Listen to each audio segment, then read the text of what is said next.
오늘 말씀은 누가복음 2장 26절에서 38절의 말씀입니다. 우리 함께 읽도록 하겠습니다. 여섯째 달에 천사 가브리엘이 하나님의 보내심을 받아 갈릴리 나사렛이란 동네에 가서 다윗의 자손 요셉이라 하는 사람과 약혼한 처녀에게 이르니 그 처녀의 이름은 마리아라. 그에게 들어가 이르되 은혜를 받은 자여 평안할지어다. 주께서 너와 함께 하시도다 하니 처녀가 그 말을 듣고 놀라 이러니 인사가 어찌함인가 생각하매 천사가 이르되 마리아여 무서워하지 말라. 네가 하나님께 은혜를 입었느니라. 보라 네가 잉태하여 아들을 낳으리니 그 이름을 예수라 하라. 그가 큰 자가 되고 지극히 높으신 이의 아들이라 일컬어질 것이요 주 하나님께서 그 조상 다윗의 왕위를 그에게 주시리니 영원히 야곱의 집을 왕으로 다스리실 것이며 그 나라가 무궁하리라. 아멘. 아침 묵상을 들으시는 모든 성도님들에게 하나님의 은혜가 있기를 간절히 소망합니다. 잠시 요한계시록을 멈추고 우리 성탄절까지는 누가복음 말씀을 가지고 나누고자 합니다. 이 세례 요한의 출생 예고는 성전에서 이루어졌지만 예수님의 출생 예고, 다른 말로 하면 수태고지라고 하죠.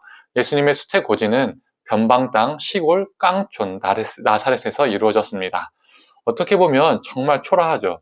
사람들이 많이 있는 곳에 또 사람들이 주목할 상황 속에서 하늘로부터 하나님이 마리아에게 구원자를 낳을 것이다 라고 크게 외치셨다면 그렇게 출생 예고를 대놓고 엄청나게 광고를 해주셨더라면 얼마나 많은 사람들이 마리아와 아기 예수를 주목하고 또 얼마나 기다리고 또 얼마나 흥분했을까요?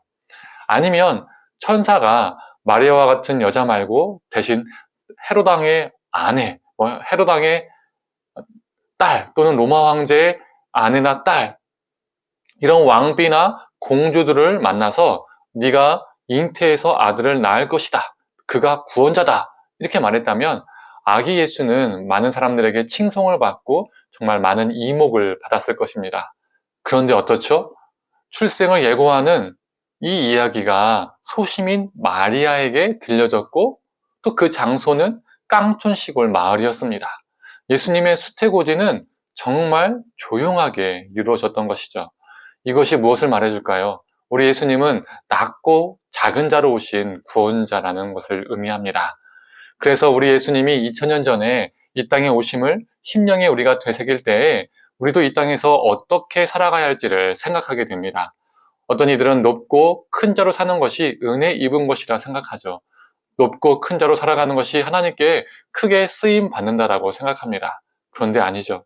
예수님처럼 낮은 자로 살아가는 것이 예수님의 길을 따르는 것입니다.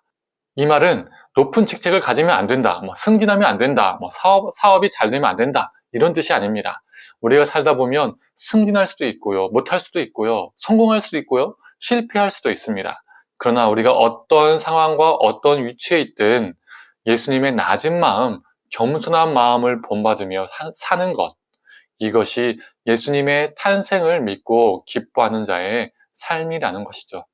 마리아는 자신을 통해서 하나님의 아들이 이 땅에 온다는 것을 천사들에게 들었을 때 어떻게 반응했을까요? 자신이 남자를 알지 못해서, 즉 남자와 관계를 맺은 적이 없어서 아이를 임신할 수 없다라고 말합니다. 그러나 성령을 통해서 너가 잉태할 것이다 라고 말하니까 마리아는 이렇게 대답을 합니다. 38절의 말씀입니다. 마리아가 이르되 주의 여종이오니 말씀대로 내게 이루어지이다. 자신은 남자와 성적인 관계를 맺은 적도 없는데 처녀로서 아이를 임신한다는 것은 너무나도 놀랍고, 놀라움을 떠나서 두려운 일이었을 겁니다. 그러나 그녀는 말씀대로 이루어지기를 바랍니다. 고백합니다. 하나님의 역사는 능력과 재물이 많은 사람들을 통해서 역사하는 것이 아닙니다. 하나님의 말씀을 듣고 하나님의 말씀에 순종하는 자를 통해서 하나님의 역사는 이루어지죠. 성탄의 은혜가 한 여인의 목숨을 건 순종을 통해 역사했다는 것을 우리가 기억했으면 좋겠습니다.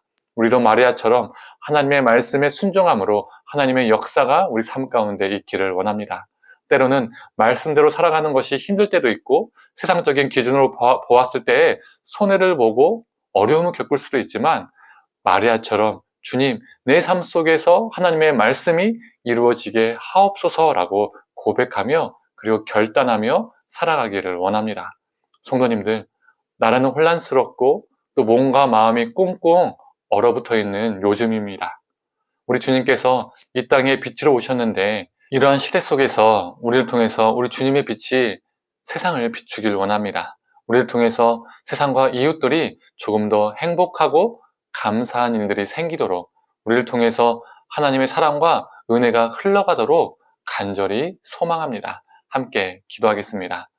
하나님, 낮은 자로 이 땅에 오신 주님을 바라봅니다. 그리고 자신을 통해서 주님이 잉태됨을 받아들이고 하나님의 말씀에 순종한 마리아의 모습을 보게 됩니다. 하나님, 큰 자가, 높은 자가 하나님께 쓰임받는 것이 아니라 어떤 상황 속에서도 하나님의 말씀에 순종하는 자를 통해서 하나님의 역사가 이루어짐을 믿습니다. 하나님, 우리가 하루하루 하나님의 말씀에 순종함으로 우리 삶 가운데 하나님의 역사가 이루어지게 하시고 우리 주님이 낮은 자로 오셨던 것처럼 우리도 이 땅 가운데 낮은 자로 살면서 하나님 우리를 통해서 하나님의 생명의 역사, 정말 구원의 역사가 이루어지게 하여 주시옵소서. 감사드리며 사랑에 많으신 예수님의 이름으로 기도드립니다. 아멘.